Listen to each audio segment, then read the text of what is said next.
Hello everyone and welcome back to our channel. তো আজকে আমার মা বানাতে চলেছে বাঙালিদের ভীষণ প্রিয় ইলিশ ভাপা।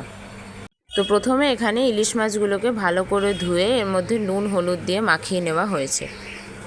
এবারে এখানে সর্ষে, পোস্ত, কাঁচা লঙ্কা আর কাজু বাদাম পেস্ট করে নেওয়া হয়েছে। এখানে কাজু বাদামটা আগে থেকে ভিজিয়ে রাখা হয়েছিল, তারপরে পেস্ট করে নেওয়া হয়েছে।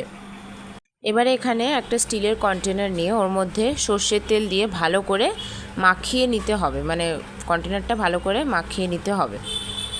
তারপর যেই সর্ষে পোস্ত কাজু বাদামের যে পেস্টটা করে রাখা হয়েছিল সেটাও এর মধ্যে দিয়ে দিতে হবে। এবারে এই মশলাটাও তেলের সাথে মিশিয়ে নিতে হবে।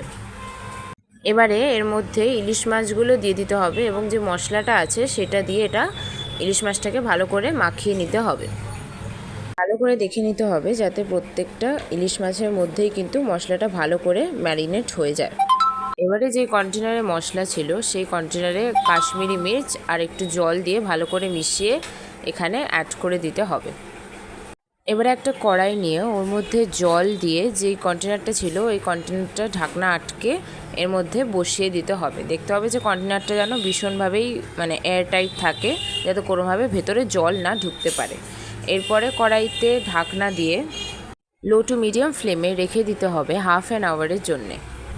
এবারে এখানে আধ ঘন্টা হয়ে যাওয়ার পর কড়াইটা এখানে পাশে রেখে দেওয়া হয়েছে গ্যাসটা নিভিয়ে। এবারে কিছুক্ষণ পর যখন একটু ঠান্ডা হয়ে যাবে তখন এখানে কন্টেনারটা খুললেই দেখা যাবে যে আমাদের ইলিশ ভাপা একদমই তৈরি। এটা ভীষণই ইজি রেসিপি, এটা করা তো ভীষণ ইজি প্রসেসে দেখেই নিলে, আর এটা খেতে তো ভীষণই টেস্টি, বাঙালিদের সবার ভীষণ প্রিয়।